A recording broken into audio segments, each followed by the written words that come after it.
The Adventures of Tom Sawyer. Chapter 1. Tom and his friends. Tom, where are you? No answer. Where is that boy? When I find him, I'm going to. Aunt Polly looked under the bed. Then she opened the door and looked out into the garden. Tom, she heard something behind her. A small boy ran past, but Aunt Polly put out her hand and stopped him. Ah, there you are. And what's that in your pocket? Nothing, Aunt Polly. Aunt Polly put out her hand and stopped him. Nothing. It's an apple. I can see it. Now listen, Tom. Those apples are not for you and I. Oh, Aunt Polly. Quick, look behind you. So Aunt Polly looked, and Tom was out of the house in a second. She laughed quietly. I never learn. I love that Tom, my dead sister's child, but he isn't an easy boy for an old lady. Well, it's Saturday tomorrow and there's no school, but it isn't going to be a holiday for Tom. Oh no, he's going to work tomorrow. Saturday was a beautiful day. It was summer and the sun was hot and there were flowers in all the gardens. It was a day for everybody to be happy. Tom was the unhappiest boy in the village. Tom came out of his house with a brush and a big pot of white paint in his hand. He looked at the fence. It was 3 meters high and 30 meters long. He put his brush in the paint and painted some of the fence. He did it again. Then he stopped and looked at the fence, put down his brush and sat down. There were hours of work in front of him and he was the unhappiest boy in the village. After 10 minutes Tom had an idea, a wonderful idea. He took up the brush again and began work. He saw his friend Joe Harper in the street, but he didn't look at him.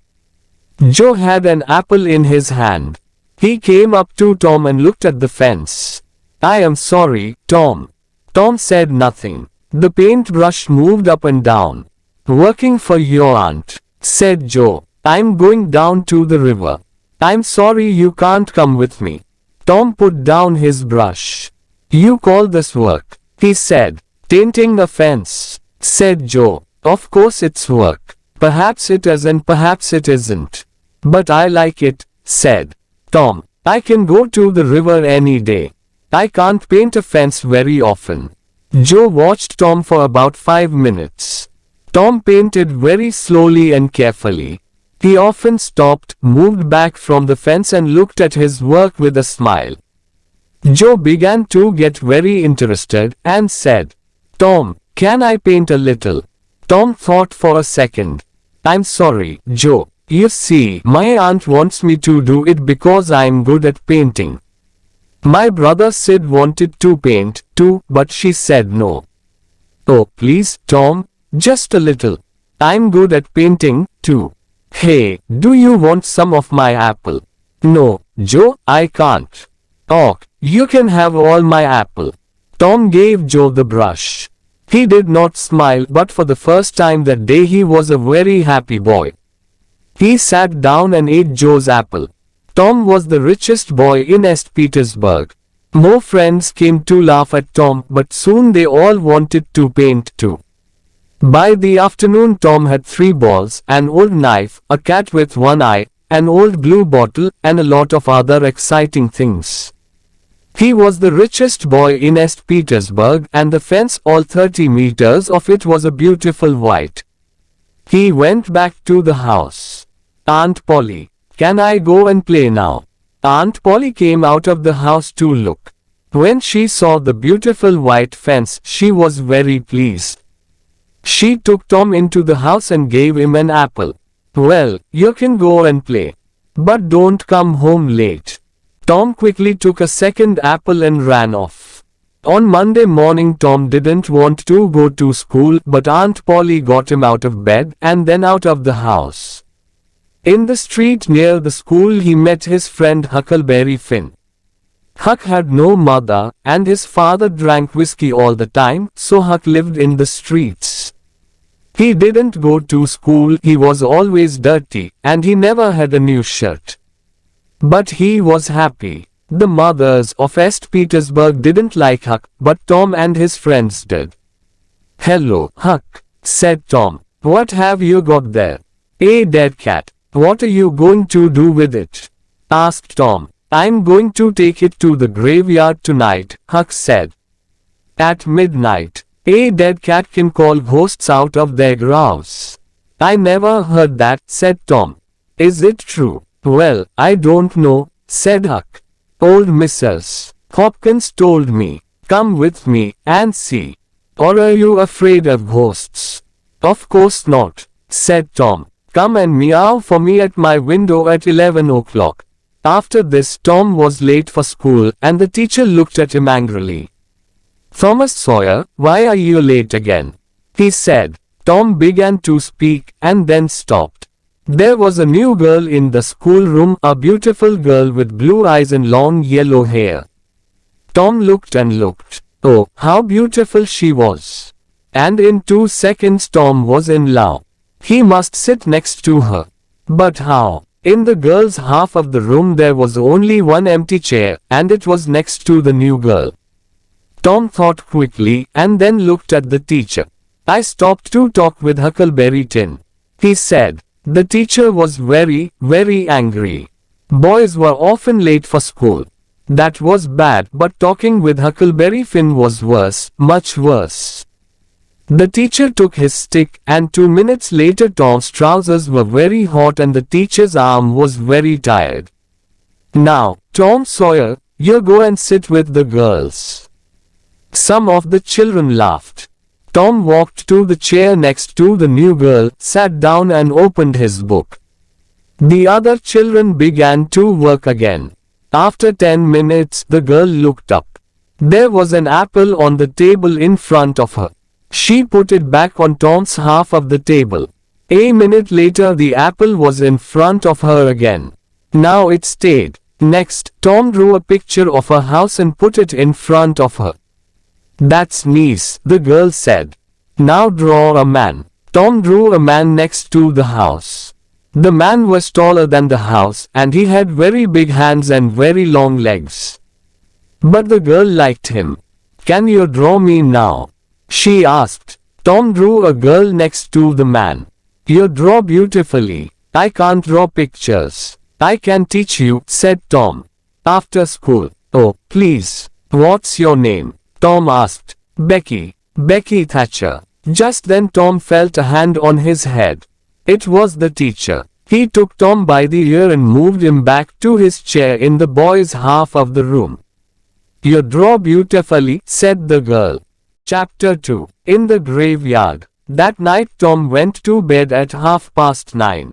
He waited for Huck's meow, and at 11 o'clock it came. He climbed quietly out of the bedroom window, and then he and Huck walked out of the village with the dead cat. The graveyard was on a hill, about a mile from St. Petersburg. When the boys got there, they put the dead cat on a grave, and sat down behind some trees. They watched, and waited. It was very dark, and very quiet. Do you see that new grave there? Whispered Huck. That's Hoss Williams' grave, he died last week. Perhaps he can hear us, Tom whispered back. Do you think he can, Huck? I don't know, but S.H. Oh, Tom, what is it? S.H. whispered Tom. I can see something. Look. Huck moved nearer to Tom. Ghosts, he said. 3 of them. They're coming here, Tom. Oh, let's go home. They can't see us, Tom whispered. Not here. Ghosts can see through trees, said Huck unhappily. They can see through everything. They're not ghosts. The ghosts moved quietly through the graveyard and came nearer to the trees. Huck and Tom watched, very afraid. Then, after a minute, Huck said, Tom, they're not ghosts. That's Muff Potter. So it is. And that's Injun Joe. And the other man is Dr. Robinson. What are they doing here? They're grave robbers, Tom. They're going to rob a grave. My father told me about it. The doctor wants a dead body, you see. He cuts it up because he wants to learn about S.H., said Tom. They're getting near. The three men stopped at Hoss Williams' grave and Injun Joe and Muff Potter began to dig. 10 minutes later the grave was open. "Now, doctor," said Muff Potter, "you want us to take the body to your house. That's $5 more." "No," said the doctor. "I gave you the money this morning. I'm not giving you any more." "Now you listen to me, doctor," said Injun Joe. "I want that money. Do you remember a day 5 years ago? I came to your house and asked for something to eat. And you gave me nothing. Nothing. So give me that money." He took the doctor's arm, but suddenly the doctor hit him, and Injun Joe fell to the ground. "Don't hit my friend," cried Muff Potter. He jumped on the doctor and the two men began to fight. It all happened very quickly, and the two boys watched with open mouths. Injun Joe got up. He had Muff Potter's knife in his hand now, and he moved behind the doctor. Then the doctor hit Muff Potter on the head. Muff fell to the ground, and at the same moment the knife in Injun Joe's hand went into the doctor's back. The doctor fell to the ground on top of Muff Potter, and he did not move again. Injun Joe moved behind the doctor. The two boys could watch no more. Very quietly, they moved away from the trees and then ran out of the graveyard and back to the village. Injun Joe stood by Hoss Williams' grave and looked down at the two men. Then he put the knife into Muff Potter's hand and sat down. 3, 4, 5 minutes went by. Potter moved a little and opened his eyes. What happened, Joe?" he asked. "This is bad, Muff," said Joe. "Why did you kill him?" Muff looked at the doctor's dead body, then at the knife in his hand. "Me? Did I kill him?" His face went white, and the knife fell from his hand. "It's the whiskey, Joe. I never fight with knives usually." "Oh, why did I drink all that whiskey tonight? I don't remember anything." "It's ok, Muff," said Joe. "I'm not going to tell anyone. You get away quickly. Go now." Muff Potter got up and ran away. Joe watched him for a minute, then he carefully put the knife next to the doctor's body. Then he, too, left the graveyard. The next day the sheriff's men found the doctor's body in the graveyard and Muff Potter's knife. That night Muff came to the graveyard to get his knife. But the sheriff's men were there, and they took Muff to Senior Petersburg's little jail. And there Muff sat for 4 weeks, and waited for his trial. Tom and Huck could not forget that night in the graveyard. They were very unhappy and very afraid. "What are we going to do?" said Tom. "Muff Potter didn't kill the doctor, Injun Joe did. We saw him." "I know," Huck said. "But what can we do? We can't tell anyone. I'm afraid of Injun Joe. He's dangerous. And he's a killer. Do you want a knife in your back?" "Yes, I'm afraid of him, too," Tom said. He thought for a minute. "I'm sorry for Muff Potter, but you're right, Huck. We can't tell anyone about Injun Joe." Chapter 3. On Jackson's Island. The summer holidays came, and there was no school. Tom didn't want to think about Muff Potter and Injun Joe, but it wasn't easy. At night, when he was in bed, he saw Injun Joe's face in the dark, and he couldn't sleep. But he couldn't talk to anyone about it.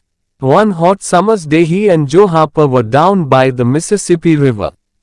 They sat and watched the boats, and fished and talked. "Let's get away from here," said Tom, suddenly. "Let's go and do something exciting somewhere." "Oh," said Joe. "But what? And where?" "I know," Tom said. "Let's run away. Let's go and live on Jackson's Island. We can sleep out under the trees." They watched the boats and fished and talked. Jackson's Island was in the Mississippi, 3 miles south of St. Petersburg. Nobody lived there. "Let's ask Huck Finn, too," said Tom. "But don't tell your mother or father or anyone. Go home and get some things to eat, and meet me here at midnight." They cooked some of the meat over the fire. So that night 3 boys in a small boat went down the river to Jackson's Island. They had some bread and some meat, and Huck had his pipe, too. When they got there, they carried everything onto the island and made a fire under a big old tree. Then they cooked some of the meat over the fire, and oh, that meat was good, the best dinner in the world. Soon, they stopped talking, their eyes closed, and they slept. The 3 boys ran down to the river to swim. The next morning Tom woke up with the sun on his head and a smile on his face. Then Huck and Joe woke up, and the 3 boys ran down to the river to swim.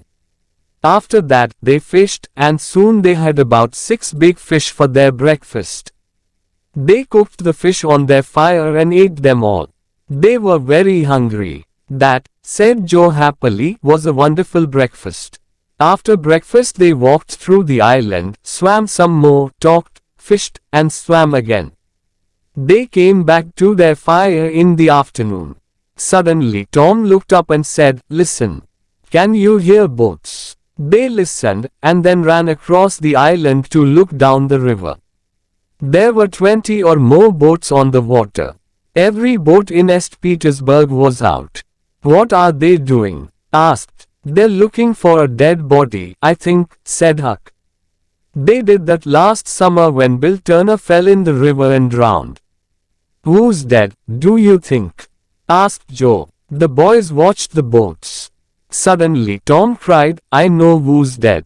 It's us. They're looking for us." This was wonderful. Tom looked at his friends. "We're famous," he said. "Everybody in St. Petersburg is talking about us. And they all feel sorry for us." Night came, and the boys went to sleep. But Tom did not sleep, and when morning came, he wasn't there. "Huck, where's Tom?" cried Joe. "I don't know," Huck began, "but, look. There he is. He's swimming across to the island now." "Hey, Tom." At breakfast Tom told his story. "I went home last night," he said, "and listened at the window. Joe, your mother was there, too, and she and Aunt Polly cried and cried. I heard some very interesting things. On Sunday there's going to be a big funeral at the church for us.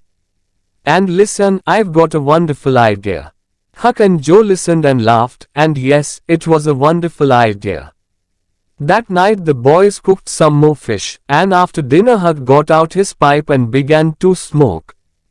"Can we smoke, too?" asked Tom. "I want to learn." So Huck made pipes for Tom and Joe, and the 3 boys sat and smoked.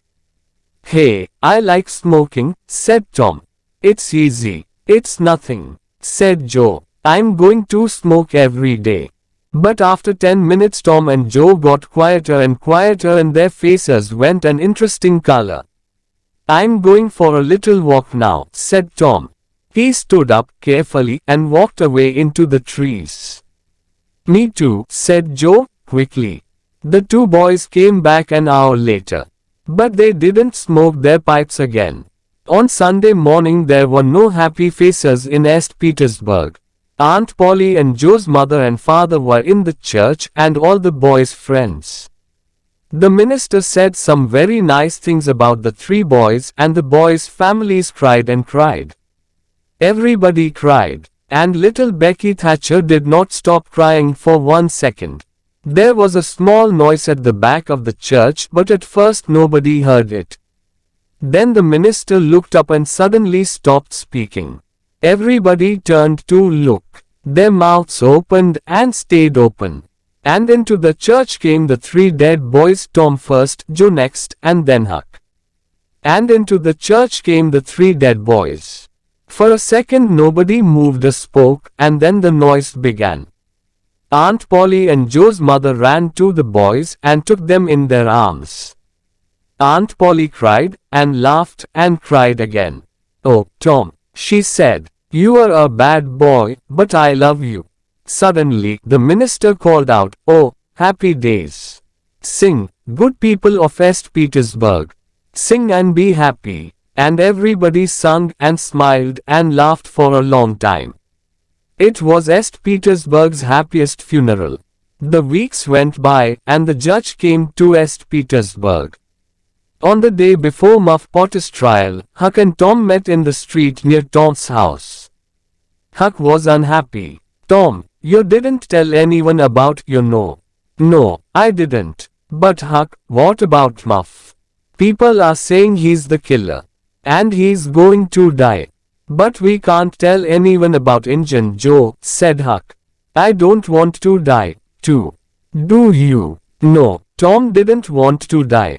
But he couldn't forget Muff Potter's face in the jail, old, tired, and unhappy. And Injun Joe was a free man. It wasn't right. That night Tom came home late and very excited. He could not sleep for 2 or 3 hours.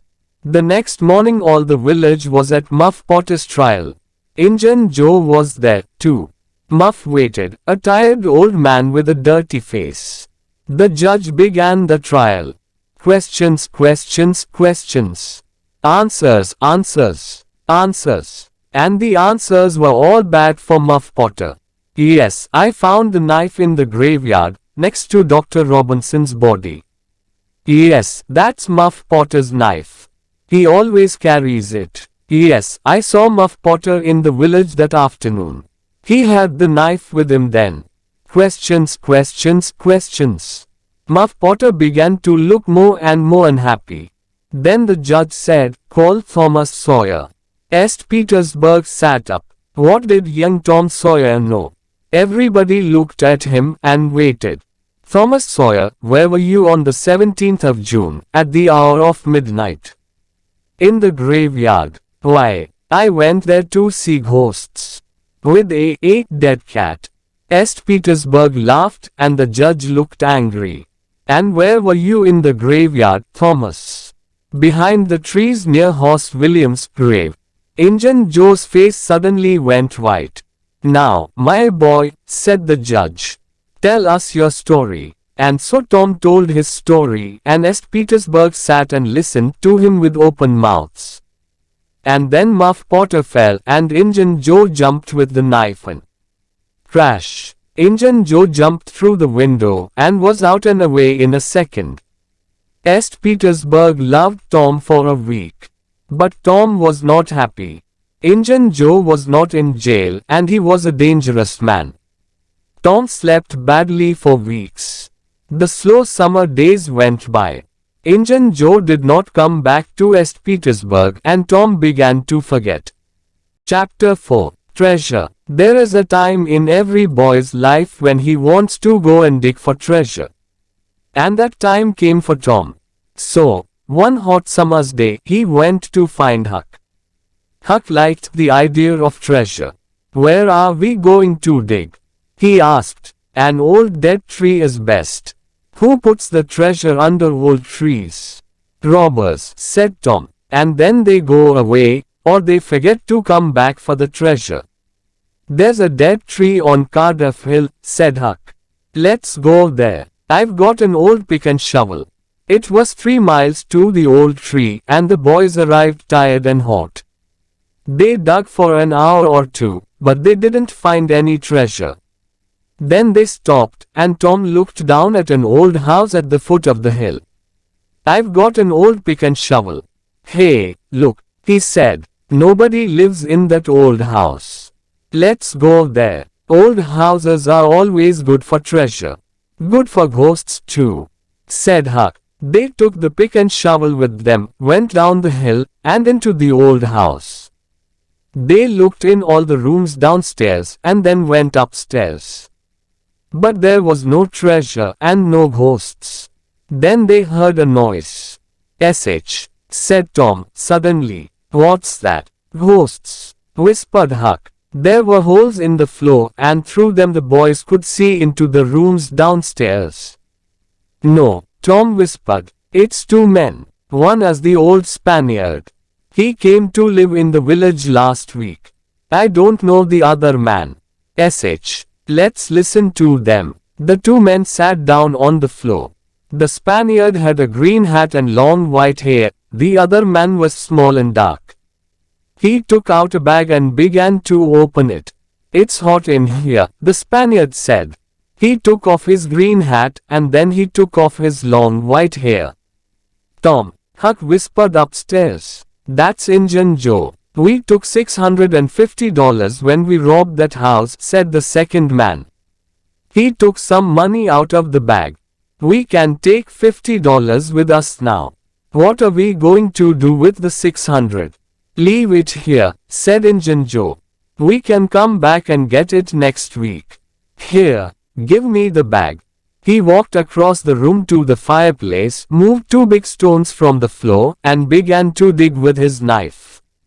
Upstairs, the two boys watched excitedly. Treasure. $600 of wonderful treasure. Injun Joe stopped digging. Hello, what's this? He said. There's something here. It's an old box. The two men got the box out and opened it. It's money, said Injun Joe's friend. Injun Joe put his hand into the box. There are thousands of dollars here, he said, and the two men looked at the money with happy smiles. But who? Began Injun Joe's friend. Don't ask, Injun Joe said. It's our money now. We can't take it with us today, said his friend. What can we do with it? Put it back under the floor. Yes, said Injun Joe. Happy faces upstairs. No, very unhappy faces upstairs. Let's put it under the cross, nobody goes there. We can take it there tonight. When night came, the two men carried all the money away. The boys did not go after them because they were afraid of Injun Joe. But they wanted very much to find that cross. For a week the two boys thought and thought about the treasure. It was under the cross, but where was the cross? In St. Petersburg the boys watched the Spaniard carefully, but they didn't see a cross and they didn't find the treasure. Chapter 5. In the cave. The next Saturday was Becky Thatcher's birthday and all Becky's friends were very excited. It's going to be a wonderful day, Becky told Tom. We're going to have a picnic by the river and after that we can visit McDougal's cave. So in the morning, a big boat took Becky, Tom, and all their friends down the river. There were some older children on the boat too, but all the mothers and fathers stayed at home. Picnics are better without them. And it was a very happy, noisy picnic. It was a very happy, noisy picnic.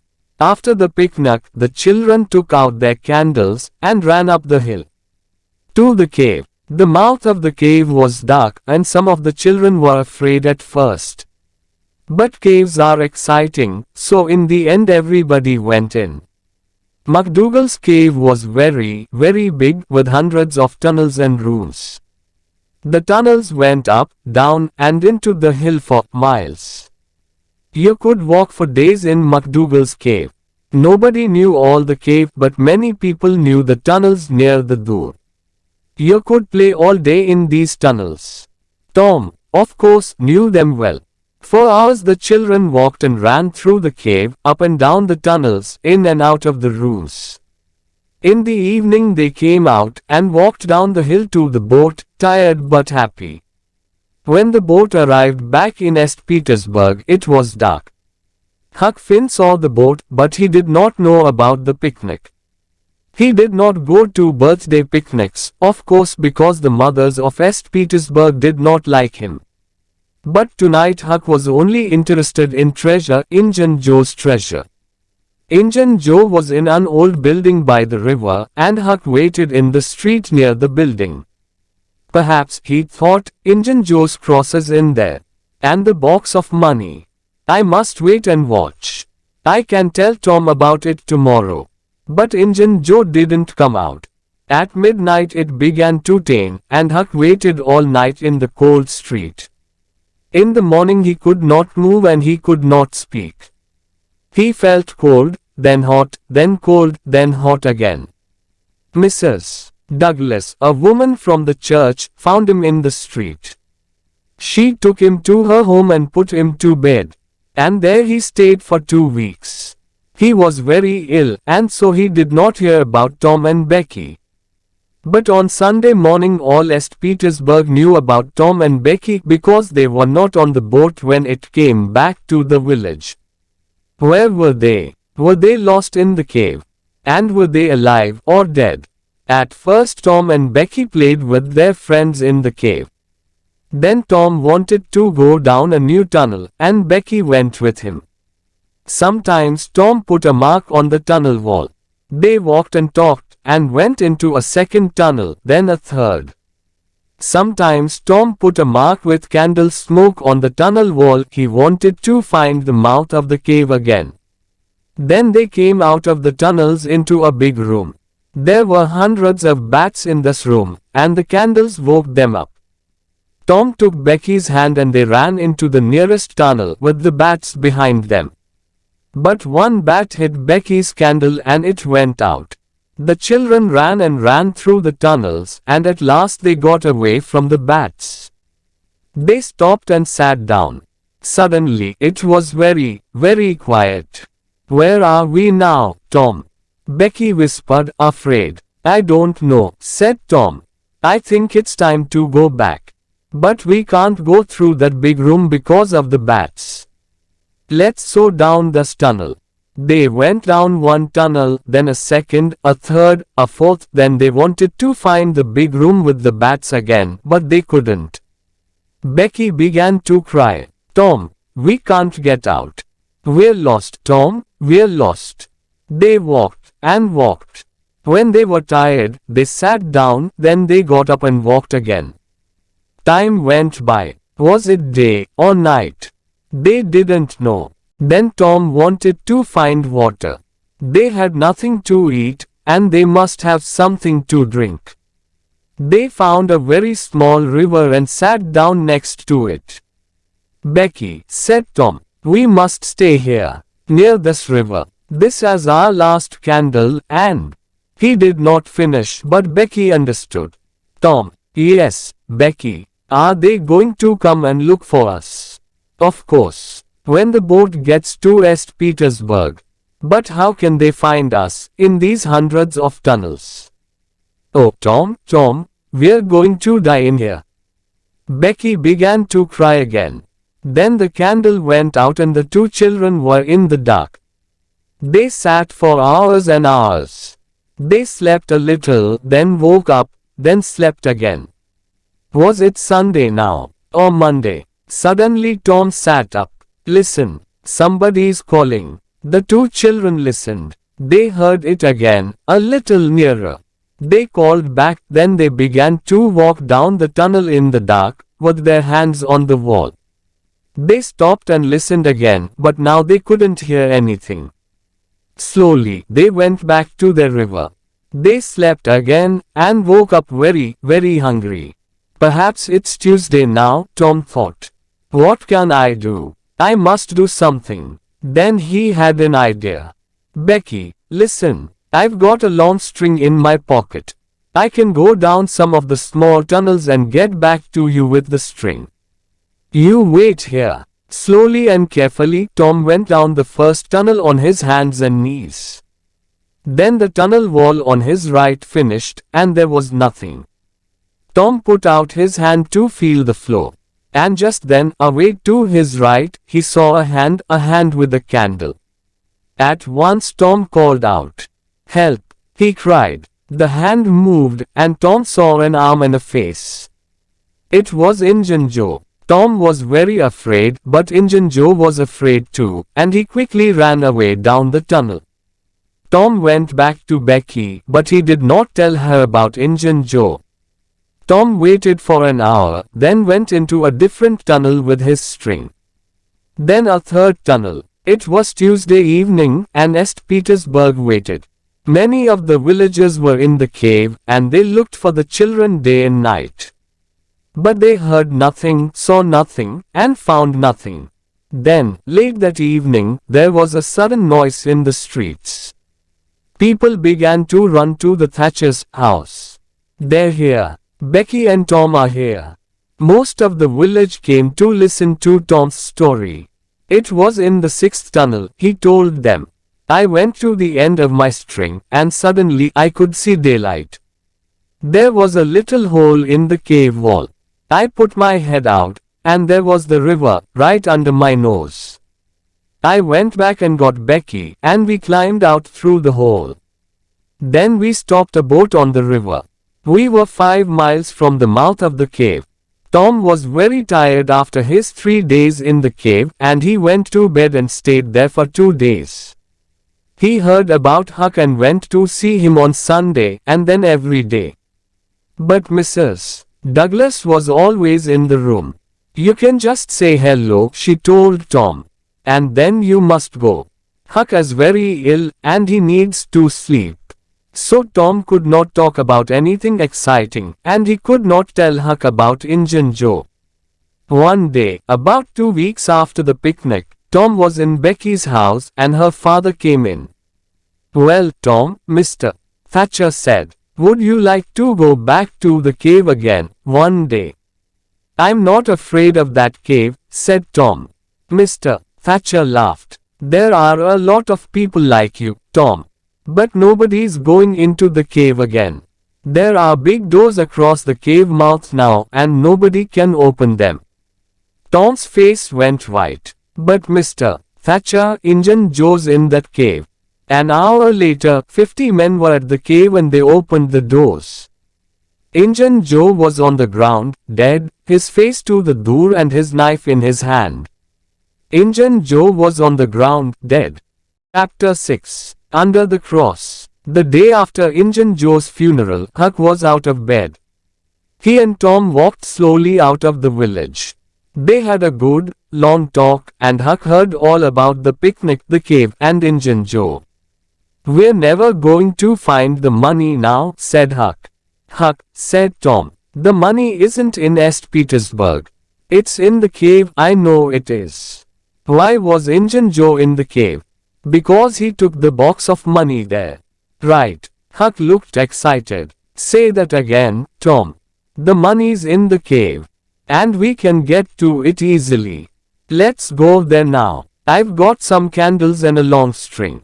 We can take a boat and put it back later. 20 minutes later the boys were in a boat on the Mississippi. They went 8 miles down the river, and then Tom stopped by some small trees. Here we are, he said. Tom's hole was just behind the trees. Tom took a candle and climbed in. Huck climbed in after him. Injun Joe never found this hole, said Tom. Or he did find it and couldn't get through it. It's very small. The boys went carefully through the tunnels with their string. Then Tom stopped. The boys went 8 miles down the river. I saw Injun Joe about here, he said. And look, Huck, there's the cross. There was a big smoke cross on the tunnel wall. The boys looked up and down the tunnel, but there was no box of money. Injun Joe said under the cross, said Tom. Perhaps it's under the ground. Look, we can move these stones. The boys took their knives and began to dig by the tunnel wall. Very soon, they found a second, smaller tunnel under the wall. They climbed down into it, and came into a small room. There was a bed, 2 whiskey bottles, some old shoes, and the box of money. When somebody finds treasure, everybody hears about it very quickly. The 2 boys carried the box through the village. And when they got to Aunt Polly's house, half the village was with them. Everybody went into the house. Oh, Tom, Tom, cried Aunt Polly. What is it now? And what have you got there? Tom put the box on the table and opened it. There were $12,000 in that box. And suddenly, Tom Sawyer and Huckleberry Finn were the richest people in East Petersburg. There were $12,000 in that box. The end.